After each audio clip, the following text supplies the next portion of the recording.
Hello everyone, कैसे हो आप सभी। अपन आगे जो पीआर यादव का जो सोल्यूशन चल रहा था अपना, उसके अंदर आगे के जो क्वेश्चंस है वो अपन आज डिस्कशन करेंगे। कल अपन ने 1 से 10 क्वेश्चंस अपन ने डिस्कशन कर लिए थे। आज अपना नेक्स्ट जो क्वेश्चन रहेगा वो रहेगा 11 नंबर, जिसका जो क्वेश्चन है वो है dash is a protein involve in forming the cytoskeleton. ये कौन सी प्रोटीन है जो कि साइटोस्केलेटन के फॉर्मेशन में इन्वॉल्व होती है। तो आपका इसका आंसर जो ऑप्शन रहेंगे फाइब्रोनेक्टिन प्रोटीन, बी में रहेगा एक्टिन प्रोटीन, और सी में इसका जो ऑप्शन रहेगा वो रहेगा फिब्रिन, और डी में जो इसका ऑप्शन रहेगा वो रहेगा एल्बुमिन। ये आपके इसके ऑप्शन है। अब आपको पता है प्रोटीन जो कि साइटोस्केलेटन के फॉर्मेशन के अंदर कौन सी प्रोटीन हेल्प करती है, तो इसका मैं आपको आंसर तो बता देता हूँ। एक्टिन जो प्रोटीन है वो साइटोस्केलेटन के फॉर्मेशन में हेल्पफुल होती है। अब बात करते हैं कि साइटोस्केलेटन होता क्या है।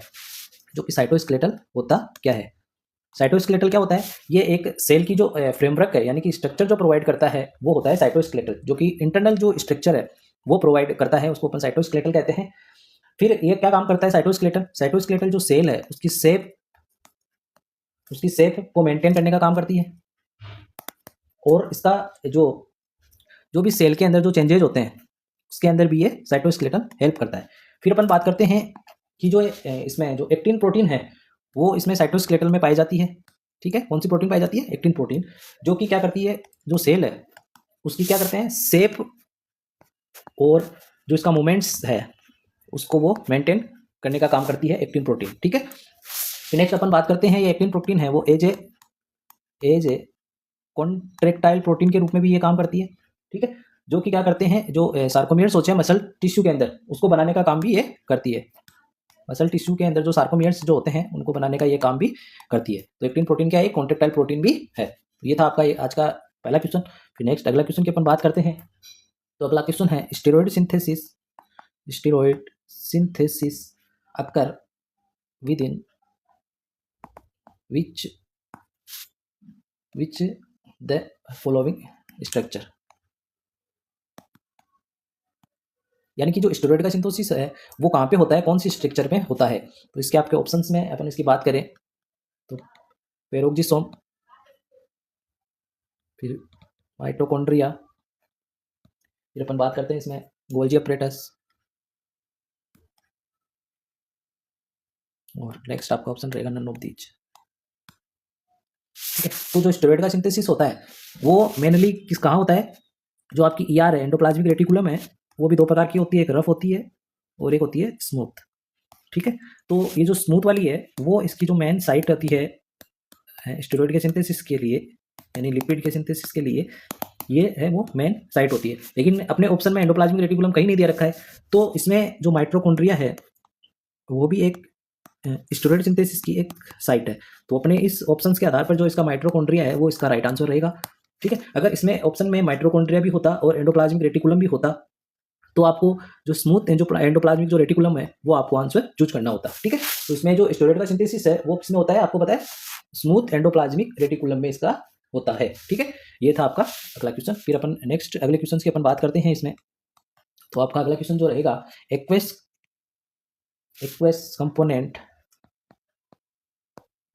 Component of cell within which various organelles or particles are suspended। यानी कि जो एक्वेस कंपोनेंट है, एक्वेस का मतलब एक्वेस जो कंपोनेंट है सेल के अंदर, जो पानी का सा जो रूप का जो कंपोनेंट है सेल के अंदर, जो कि जिसके अंदर क्या प्रेजेंट होते हैं, वेरियस जो अनेक प्रकार के ऑर्गेनल्स पाए जाते हैं और पार्टिकल्स जो पाए जाते हैं उसको अपन क्या कहते हैं। तो आपका जो फर्स्ट जो इसका ऑप्शन रहेगा वो रहेगा साइटोसोल, फिर नेक्स्ट आपका अगला ऑप्शन रहेगा साइटोप्लाज्म, नेक्स्ट आपका अगला ऑप्शन इसमें रहेगा न्यूक्लियस, फिर आपका अगला क्वेश्चन रहेगा साइटोब्लास्ट। तो इसका जो राइट आंसर है वो क्या रहेगा, जैसे aqueous component of cell within which various organelles और पार्टिकल्स आर सस्पेंडेड। यानी कि ऐसा सेल के अंदर कौन सा एक्वेस कंपोनेंट है जिसके अंदर जो वेरियस प्रकार के जो ऑर्गेनल्स और जो पार्टिकल्स है वो भी प्रेजेंट होते हैं, उसको अपन किस नाम से जानते हैं। तो उसको अपन किस नाम से जानते हैं, इसको अपन साइटोसोल के नाम से जानते हैं। ठीक है, इसका जो राइट आंसर तो रहेगा साइटोसोल। अब अपन इसमें बात कर लेते हैं कि ये साइटोसोल क्या होता है। तो जो साइटोसोल होता है ये एक ओनली फ्लूइड होता है। ओनली फ्लूइड क्या होते हैं? ओनली फ्लूइड होता है जो कि cytoplasm and aqueous solution of ion and nutrients, यानी कि जो साइटोप्लाज्म है, साइटोप्लाज्म का जो फ्लूइड होता है उसको अपन साइटोसोल के नाम से जानते हैं, जिसके अंदर एक क्या होते हैं, जिसके अंदर सॉल्यूशन ऑफ आयन और न्यूट्रिएंट्स इसमें पाए जाते हैं, जिसमें अपन आयंस और न्यूट्रिएंट्स इसमें पाए जाते हैं। फिर अपन बात कर लेते हैं साइटोप्लाज्म की। तो साइटोप्लाज्म में क्या होता है, जिसमें साइटोप्लाज्म में बात करते हैं तो साइटोप्लाज्म में all components between nucleus and cell membrane, यानी कि जो न्यूक्लियस और जो सेल मेम्ब्रेन है इसके बीच में जो पाया जाता है उसको अपन साइटोप्लाज्म के नाम से जानते हैं। इसके अंदर क्या होता है, एक तो साइटोसोल होता है, ठीक है, एक तो साइटोसोल होता है और ऑर्गेनेल्स इसके अंदर होते हैं। ठीक है, इसको अपन साइटोप्लाज्म के नाम से जानते हैं। ठीक है, ये था आपका 30 नंबर का क्वेश्चन। अब अपन बात करते हैं अगले नेक्स्ट क्वेश्चन में, 40 नंबर के क्वेश्चन में। तो 40 नंबर के क्वेश्चन में बात करते हैं तो अगला क्वेश्चन रहेगा आपका द ऑर्गेनल्स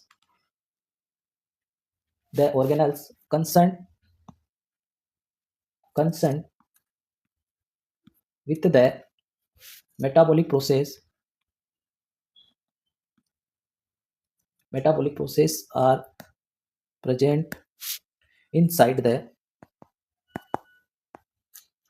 यानी कि the organelles concern with the metabolic process are present inside, यानी कि इसके अंदर मेटाबॉलिक प्रोसेस प्रेजेंट होती है।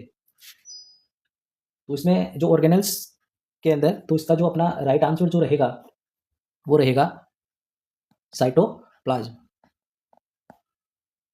ठीक है, ये इसका राइट आंसर रहेगा। फिर अपन नेक्स्ट अगले क्वेश्चन की बात करते हैं इसमें। तो सेल मेम्ब्रेन इज, यानी कि सेल मेम्ब्रेन क्या होती है। तो सेल मेम्ब्रेन है, उसमें ऑप्शन अपन देखते हैं कि सेमी परमेबल होती है, सेमी परमिएबल होती है, या परमिएबल होती है, या सिलेक्टिव परमिएबल होती है, या इम्परमिएबल होती है। तो जो सेल मेम्ब्रेन होती है वो आप सभी को पता है सेमी परमिएबल एक प्रकार की मेम्ब्रेन होती है। ठीक है, तो इसका आंसर राइट आंसर जो रहेगा वो ए ऑप्शन इसका राइट आंसर रहेगा। फिर अपन देखते हैं कि सेल मेम्ब्रेन है जो कि क्या करती है। तो सेल मेम्ब्रेन जो क्या करती है, सेल मेम्ब्रेन जो होती है वो जो सेल है उसकी जो आउटर बाउंड्री का काम करती है। ठीक है, यानी कि जो सेल है, मेम्ब्रेन है, उसको अपन प्लाज्मा मेम्ब्रेन भी बोलते हैं, जिसके कारण क्या करती है वो आउटर बाउंड्री का काम करती है। सेल के अंदर, सेल की जो आउटर बाउंड्री है उसका काम करती है, जो कि किसकी बनी होती है, मेड ऑफ, जो कि बनी होती है फोस्फोलिपिड से। किसकी बनी होती है, फोस्फोलिपिड से ये बनी होती है। ठीक है, फोस्फोलिपिड से बनी होती है और मेनली जिसमें प्रोटीन भी होती है और जो है कोलेस्ट्रॉल भी होता है, लेकिन जो मेनली किसकी बनी होती है, ये फास्फोलिपिड की ये बनी हुई होती है। जो कि सेल मेम्ब्रेन है जो कि लिपिड है, इसकी 2 लेयर से बनी होती है, बाई लेयर। ठीक है, बाई लेयर से जो होती है, और ये सेमी परमिएबल होती है। जो कि जो मटेरियल है उसका जो ट्रांसपोर्ट का जो काम होता है, जैसे कि ट्रांसपोर्ट ऑफ मटेरियल्स को उनको रेगुलेट करने का ये काम करती है। किसी मटेरियल को ये इंटर करने में हेल्प करती है, तो किसी को एग्जिट करने में ये हेल्प करती है। ये था आपका प्लाज्मा मेम्ब्रेन का काम। ठीक है,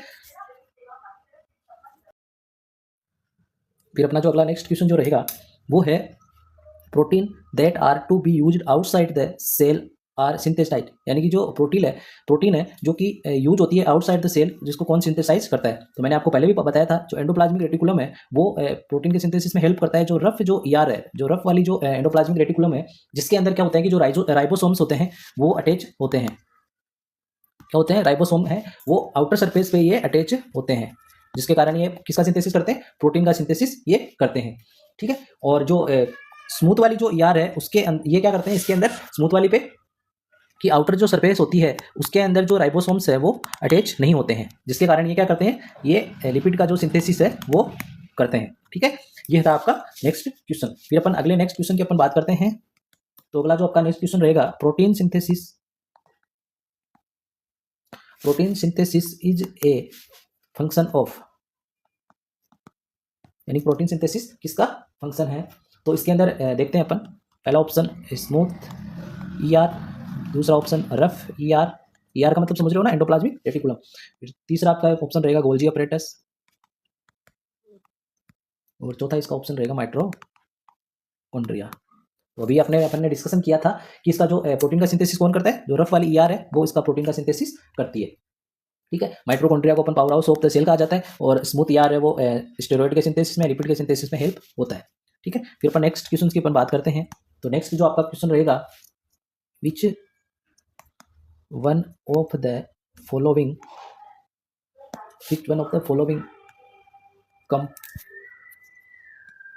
component help in protein synthesis, क्योंकि कौन सा कंपोनेंट है जो प्रोटीन के सिंथेसिस में हेल्प करता है। तो जो अभी मैंने आपको बताया था कि प्रोटीन के सिंथेसिस के अंदर जो राइबोसोम है वो हेल्प करता है। तो इसमें जो आपका जो इसमें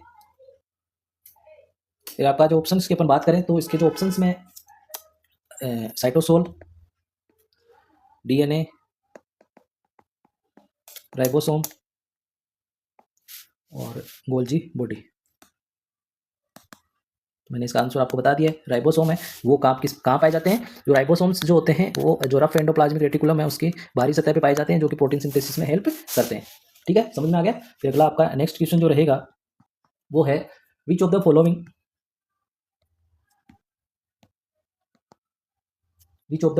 is called main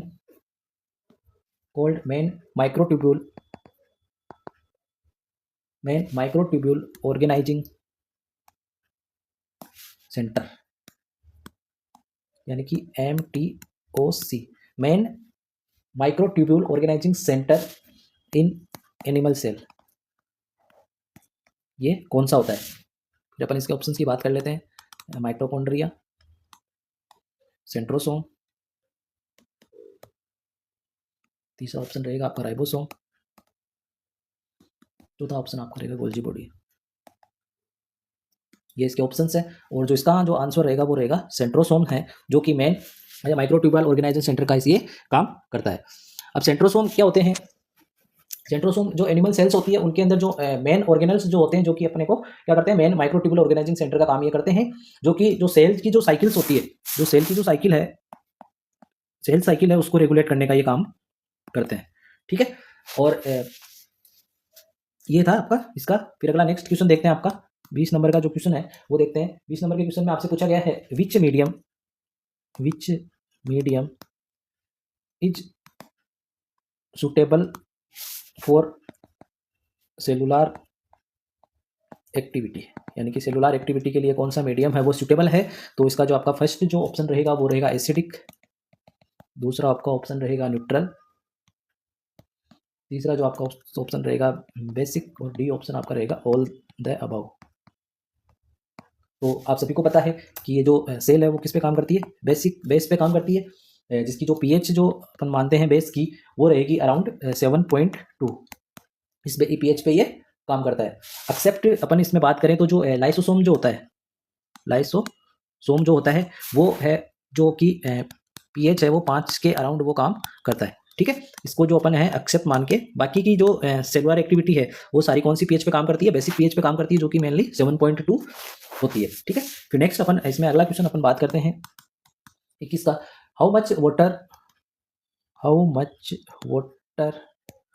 water is there in the form of liquid in cells of over body, यानी कि जो सेल्स जो होती है अपनी बॉडी के अंदर, उसके अंदर कितना है वाटर है वो लिक्विड के रूप में पाया जाता है। तो इसमें 25% पाया जाता है, या 50% पाया जाता है, या 70% पाया जाता है, या फिर जो 80% इसमें पाया जाता है। तो इसका जो सीधा राइट आंसर रहेगा 50% जो है वो लिक्विड के रूप में अपने वाटर पाया जाता है सेल्स के अंदर, ठीक है। फिर अपन इसमें बात करते हैं नेक्स्ट क्वेश्चन की, जो कि है एक्वापोरिन्स आर, यानी एक्वापोरिन्स क्या है। तो ये एक्वापोरिन्स क्या है, तो इसका ऑप्शन है ये सोडियम चैनल है, या ये पोटेशियम चैनल है, या ये वाटर के चैनल हैं,